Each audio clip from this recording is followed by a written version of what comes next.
La opinión de Aquiles Córdoba Morano en Antorcha TV. Amigas y amigos que nos hacen el favor de visitar nuestra página, compañeros antorchistas. La situación del país es una situación muy delicada, muy grave.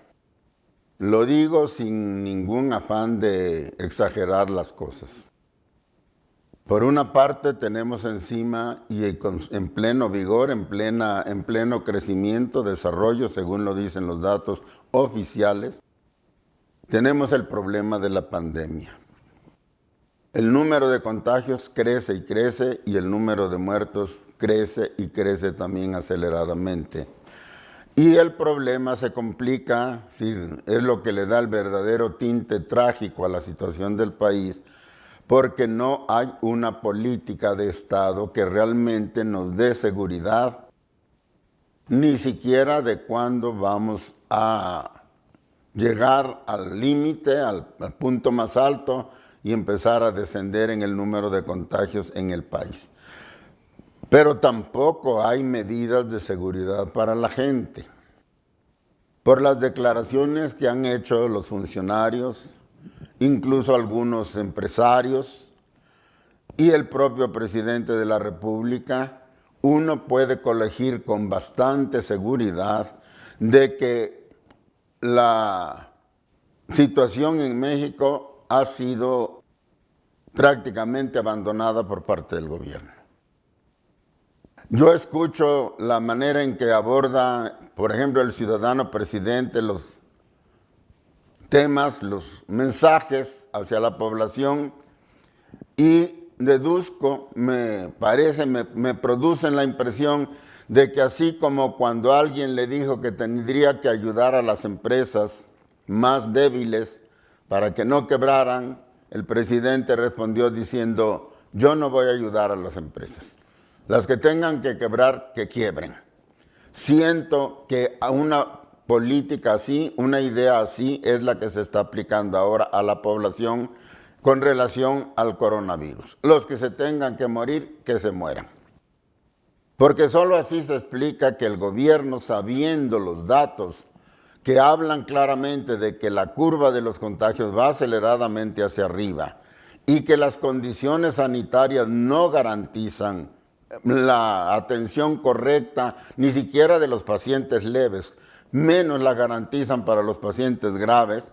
Si uno escucha la manera en que lo abordan, no puede uno más que concluir que la política es los que se tengan que morir, que se mueran.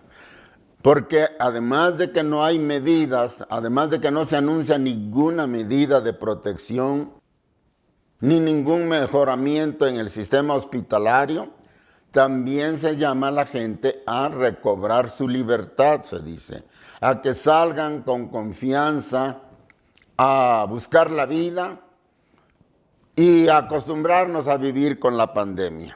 Al fin y al cabo el virus llegó para quedarse y no tiene caso seguirse cuidando de él, no tiene caso seguir enclaustrados. El que salga, la gente es mejor que el que se mantenga enclaustrada.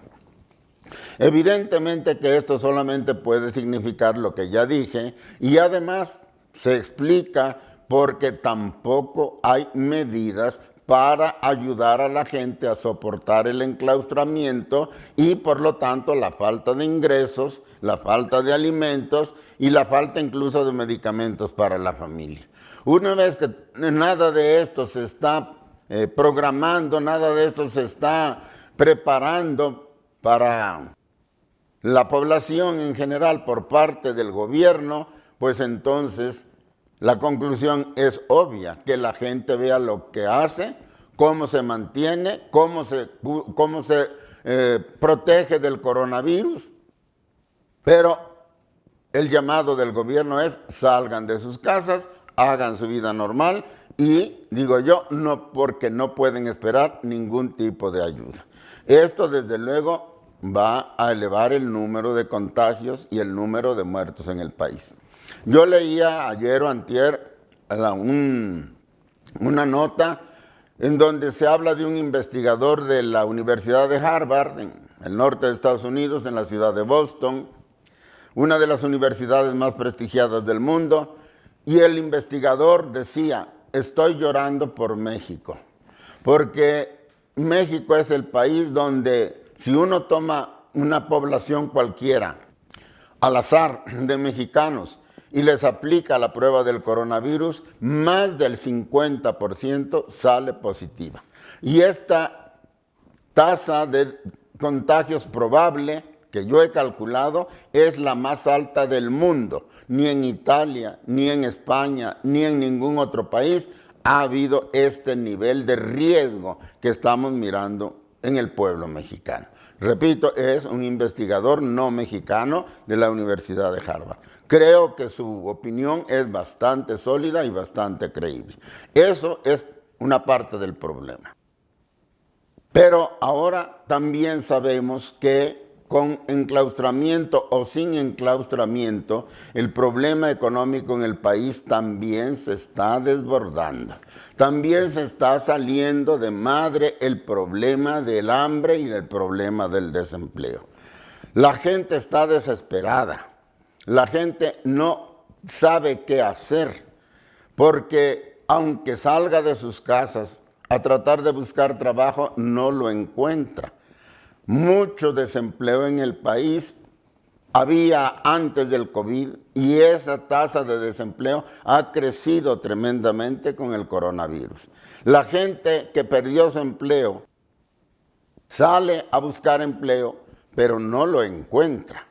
A pesar de que me imagino yo que pone todo su empeño.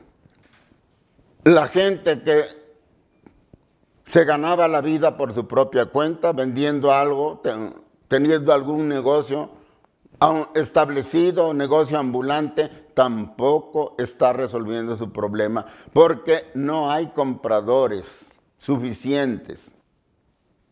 En parte porque algunos siguen enclaustrados, quizá los de mayor nivel económico, los que tienen mayor capacidad de compra, pero también porque la gente, aunque salga a la calle, tampoco tiene dinero para consumir. Y entonces la gente abre sus puestos, abre sus negocios, pero los clientes no llegan porque no hay dinero en el país. Esto está produciendo, repito, una crisis terrible en relación con el alimento, con la seguridad alimentaria de la gente y con los ingresos que la gente necesita para vivir, que además no se resuelven con una despensa alimentaria.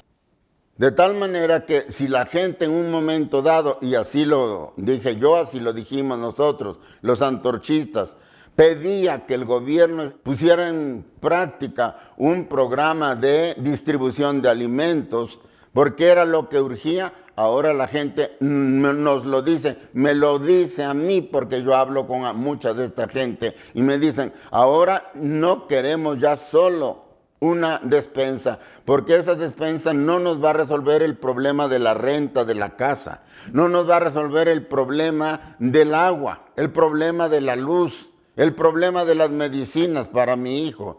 Nosotros necesitamos ahora alimento y necesitamos que se nos ayude también con un ingreso básico para que podamos solventar los otros problemas, los otros gastos que como familia tiene cualquier familia mexicana. Esa es la situación y esto está aumentando rápidamente. Les aseguro, amigas y amigos, que las cosas se van a poner más difíciles todavía. No podemos pensar que esto es cuestión de días o de un mes o de 2 meses quizás. La crisis económica, la pérdida de empleos, la falta de empleos, la falta de ingresos para la gente, las escasas ventas para los que tienen sus propios negocios ambulantes o establecidos, se va a mantener cuando menos durante todo el año y probablemente el año que viene. Y pues esto ya está provocando mucha angustia en la gente, está provocando ya mucha desesperación en la gente. Nosotros hemos abierto algunos centros de acopio para poder ayudar a los más necesitados, antorchistas o no antorchistas, y hemos llamado a la gente a que nos ayude aportando algún alimento para la gente que menos tiene. Y nos hemos llevado la sorpresa de que por cada 10 que llegan con alguna pequeña aportación, llegan 50 a pedirnos alimentos y a decirnos, ¿y yo qué voy a hacer? Tenemos datos, yo tengo datos seguros. Decía yo que no hay ningún interés de alarmar ni de agravar la situación con mis palabras, de padres de familia que empiezan a suicidarse ante la imposibilidad de darle de comer a sus hijos. La situación es muy delicada. Ahora bien, nosotros hemos salido a la calle, sobre todo ahora que el señor presidente, que el ciudadano presidente de la República anda visitando varios estados de la República, ciudades de la República en donde este problema existe y existe de manera aguda. Un caso típico fue el caso de Puebla, donde salió mucha gente a tratar de hacerle llegar al presidente estas ideas, estas necesidades, a tratar de hacerse oír por el presidente de la República. Y para sorpresa de nosotros, lo diré así, aunque la sorpresa es relativa, el gobernador del estado de Puebla montó en cólera porque la gente salió a decirle al presidente que necesita alimentos y necesita trabajo, necesita ingresos. Y en el discurso oficial que se transmitió para todo el país, tengo entendido, se vuelve a responder que los antorchistas lo que queremos son moches, que somos gente corrupta, que solamente anda exponiendo incluso a la gente para volver a gozar del privilegio de manejar dinero público y entregárselo a la gente previa mordida, previo moche a los recursos destinados a la gente. Esto es un diálogo de sordos, porque lo que se contesta no tiene que ver con lo que la gente plantea. Porque lo que se responde, suponiendo que fuera cierto, no es lo que la gente está pidiendo. La gente está pidiendo, y lo repito, alimentos y un ingreso que está haciendo falta y que cada vez se está volviendo una necesidad más urgente al grado de que pone en riesgo la salud y la vida de los mexicanos a niveles no vistos anteriormente.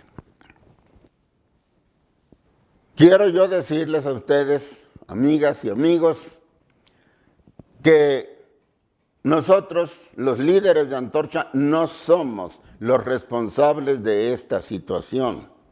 Tampoco somos los responsables de que la gente salga a la calle a manifestarse. Esto es un error evidente. Es un error graso pensar que un líder, por muy elocuente que sea, o por muy sometida que tenga su gente, la puede hacer que salga a prácticamente suplicar trabajo y alimento si este no fuera un problema real en su casa. Nadie puede lograr eso, nadie puede sacar a la gente a pedir lo que tiene en su casa. Nadie puede movilizar a la gente artificialmente solo por su propio capricho o para su propio interés, porque así le convenga, aunque la gente en su casa tenga todas sus necesidades satisfechas. Eso es un absurdo. Yo le aseguro al gobernador de Puebla y al ciudadano presidente que nosotros los antorchistas no tenemos ningún interés en enturbiar las giras del presidente. Ni tampoco le estamos diciendo a la gente que salga a protestar solo para crear problema e inquietud. La gente sale y va a salir sin que nosotros se lo digamos. Va a salir porque el problema es un problema real, porque el hambre y la falta de ingresos está creciendo en el país y porque todos sabemos que esto no se ve para cuándo va a terminar. Las autoridades mismas lo saben, yo creo que lo saben, que esto se va a agravar más y más. Se sabe que la crisis económica apenas comienza, que el desempleo apenas asoma la cabeza. que la falta de trabajo, que la falta de ingresos apenas empieza a desarrollarse. ¿Qué va a pasar si esto sigue desarrollándose? ¿Y qué va a pasar sobre todo si las autoridades cierran ojos y oídos a la razón, a la verdad, y empiezan a culpar a los líderes y empiezan a decir que son los líderes los responsables de crear esta situación conflictiva de la sociedad? Lo que va a pasar es que no nos vamos a entender, que la situación se va a seguir agravando y, como lo he dicho más de una vez, puede provocar un estallido social del que nadie sabe cómo va a terminar. Quizás algunos nos imaginemos cómo pueda empezar y por qué razones puede empezar, pero nadie sabe cómo va a terminar esta situación. Y que no le echen la culpa a los dirigentes ni de Antorcha ni de ninguna otra organización.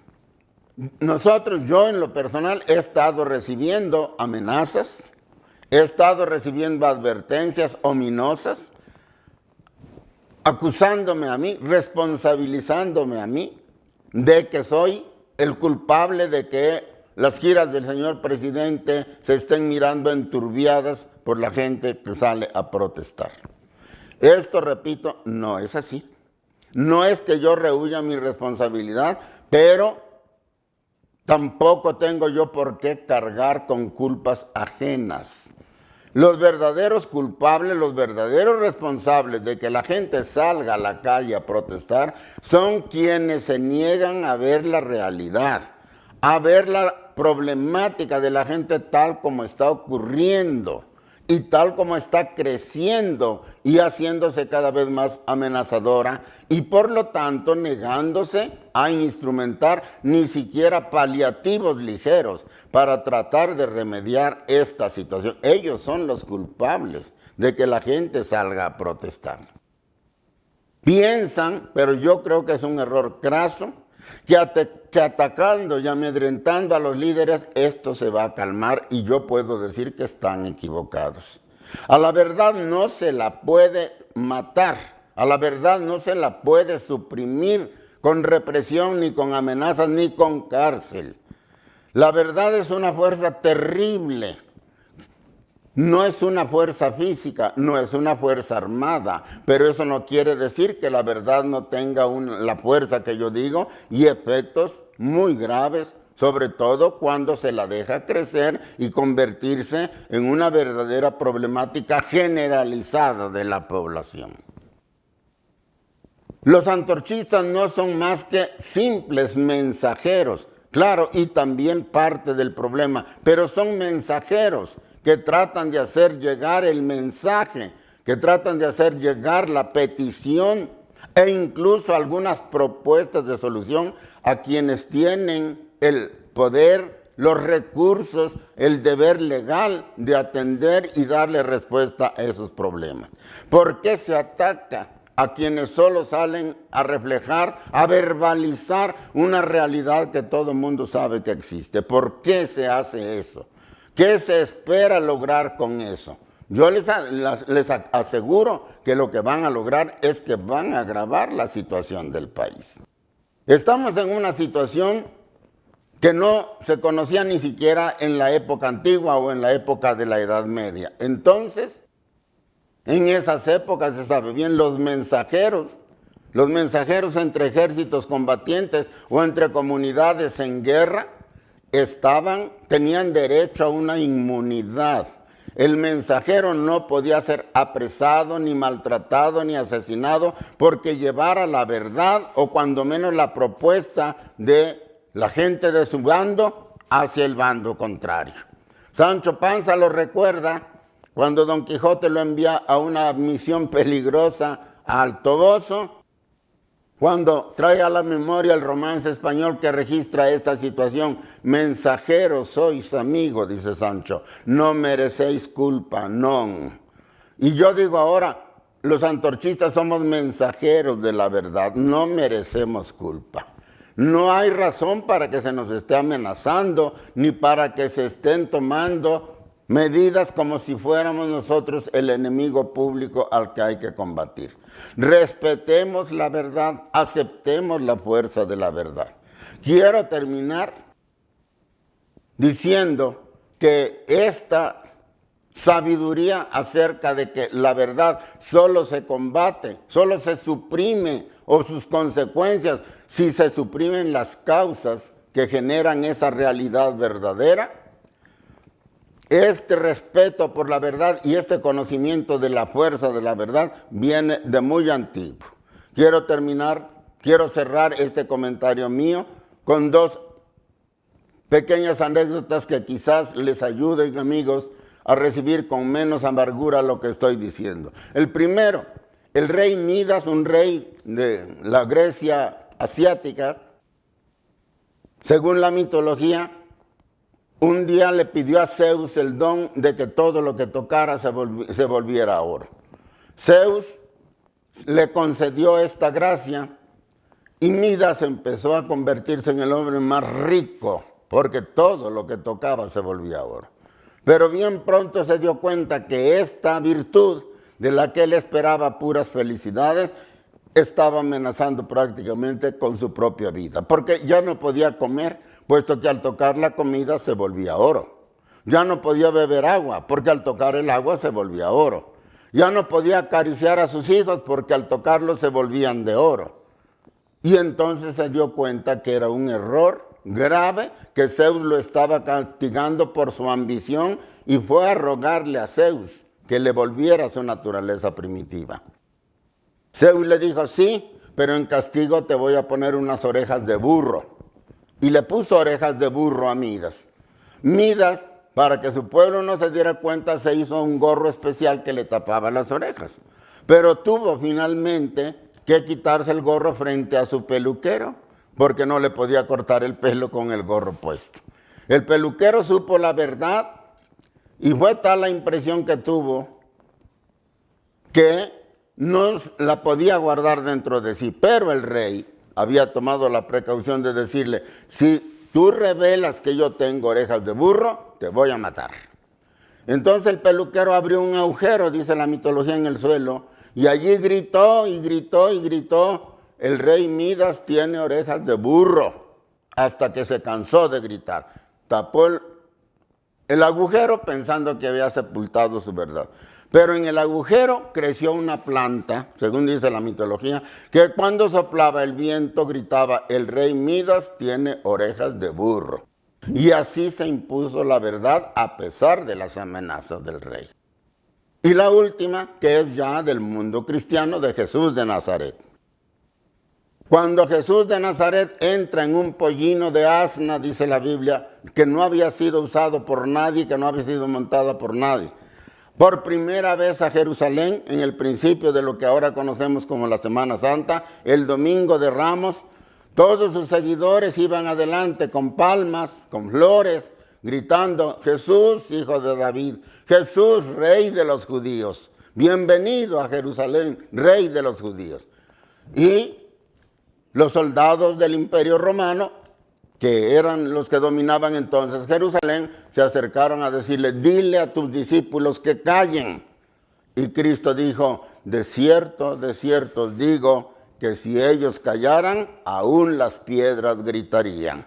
Yo le digo a los señores de la Cuarta Transformación, si Antorcha se calla, aún las piedras van a gritar que en México hay hambre, que en México hay coronavirus y que en México hay falta de salario y que tenemos que atender ese problema. Y les sugiero que dejen de atacar a los mensajeros, que dejen de ver a quienes dicen y gritan la verdad como los verdaderos enemigos, porque se están equivocando gravemente.